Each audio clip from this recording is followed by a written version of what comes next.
not sure what you exactly want to call them. It's like triggers, or I know some books call them like roadblocks, or just like something that sets off a series of reactions in your life that once it hits a certain point. So a good example, I like have a hard, also hard stops. I have a hard stop in my mind of like weighing over 200 pounds.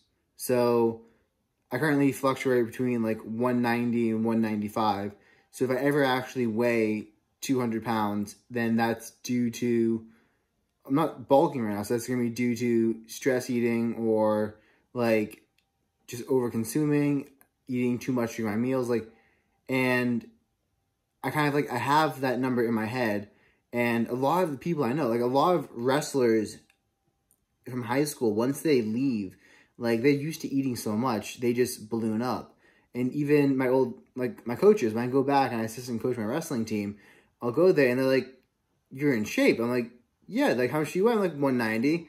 And like I wrestled at 182 and 170 in high school. But they're like, "Wow." I'm like, "Yeah, like I have a hard stop. I don't like losing. I do jiu-jitsu right now, and I have a reason to keep myself in shape." But I also have, even when I didn't do jiu-jitsu during COVID, I still had a hard stop in my mind of, I'm not going to let myself weigh more than 200 pounds.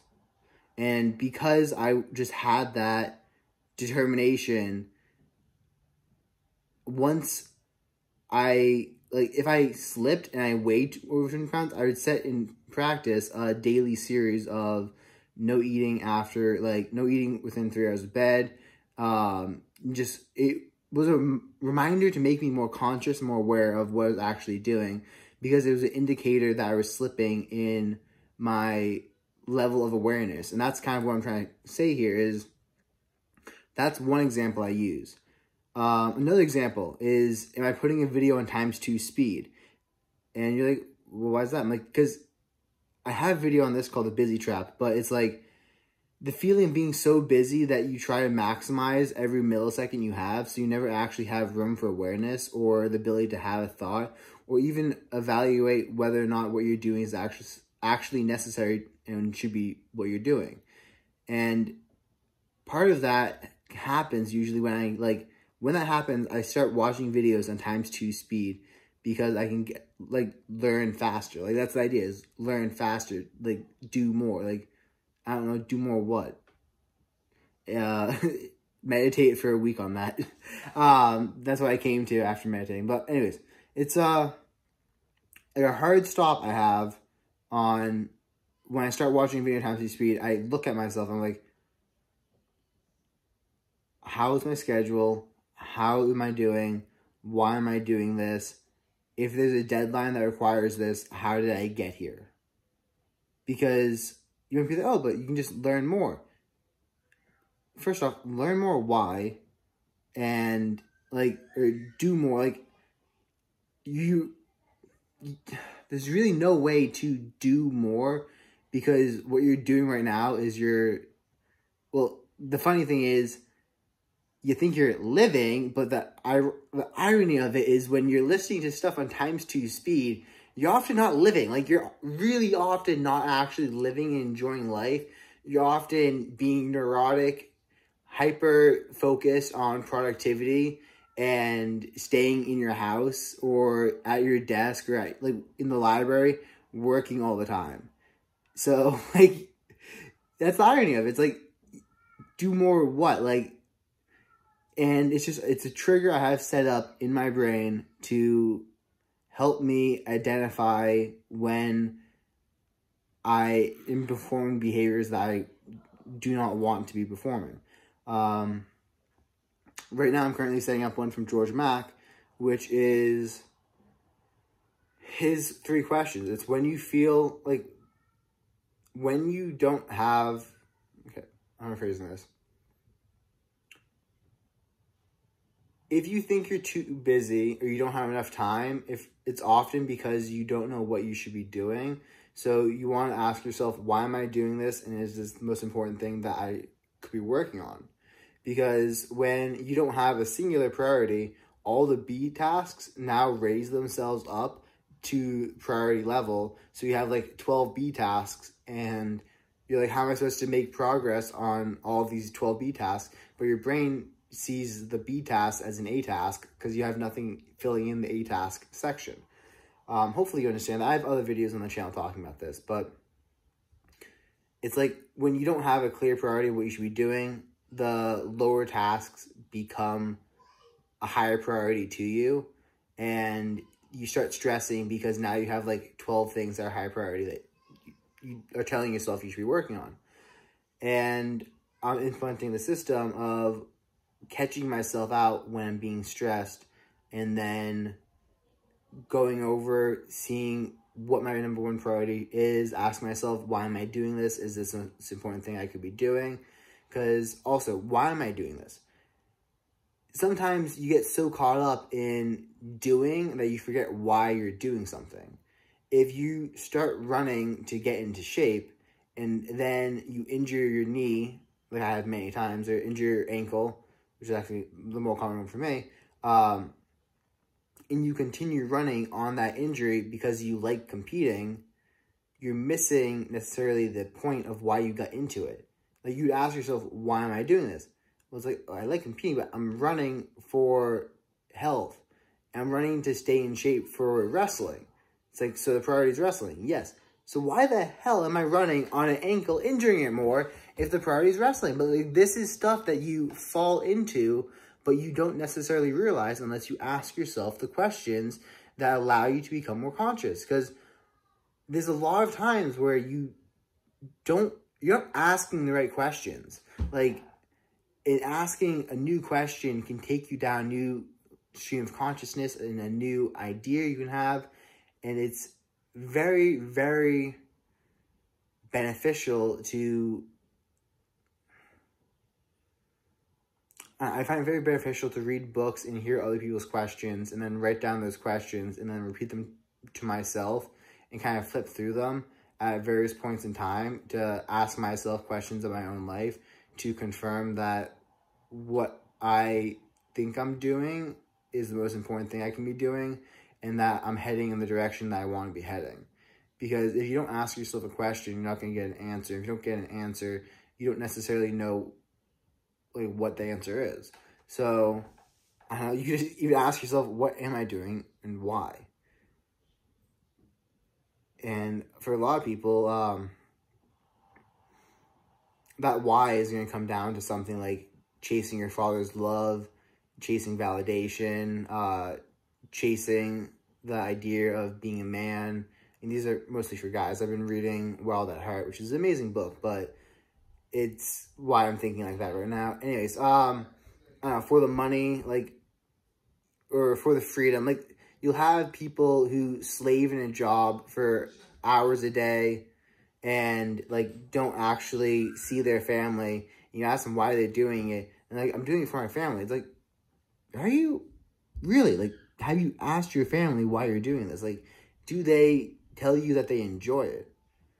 And he's like, no, I haven't asked them. Like, I'm not saying you shouldn't give your family a good life, but, like, at a certain point, is, like, an extra couple thousand really going to help you? Like, if you're already solid middle class, like, you have to think, do you want to see your family or do you want to work more? Like, don't necessarily kill yourself if your family wants to see you and then claim that you're doing it on their behalf, because that's not actually what you're doing. You're redirecting the desire, like, I mean, I don't know, a lot of people, they'll do this and they think that's like, I'm doing it for my family, look at me, like, I'm killing myself for my family. And your family's like, we love you, we want to spend time with you, please come home, we can do without the vacations. Like, but they're like, no, I have to kill myself for my family so I can go on vacation with my family and see them, like, because I never see them. It's like, well, no shit, you never see them because you're only there for, like, the only time you actually get to see them is when you're on vacation. It's like, geez, man, like, you're creating this, and then your solution is to spend more money in order to, like, see your family, but the reason you don't see your family is because you're getting money to spend to see them. And you get caught in stupid crap like this. Anyways, other triggers. ×2 speed. I have one for my weight. I have one for if I get stressed out and I ask myself, why am I doing this? What's the most important thing? I have other ones. I'm just not necessarily remembering all of them. I mean, I have a hard stop pretty much at most things of midnight. Like, no matter what I'm doing, if I get caught up in a task or get caught up in something else, I just set the deadline of midnight, because that usually can guarantee you at least like 6 hours of sleep for calling it quits.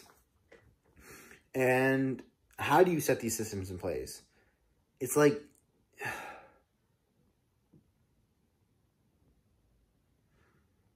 I know one way is this: you just have to think about it a lot. Like, if you think and embody an ideal long enough, it will embed itself into your subconscious mind, and you won't even perform that behavior within your dreams. When I was quitting smoking, I had such a desire to not smoke that I would act out that desire to not smoke by turning down cigarettes in my dreams. And I would wake up some days where I thought I was smoking my dream, and I was like, I would throw it out and be like, oh, what's that? Like, give me a minute. Jeez. So then I'd throw it out, and I'd be like, well, just because I messed up this one doesn't mean I have to, like, close the door.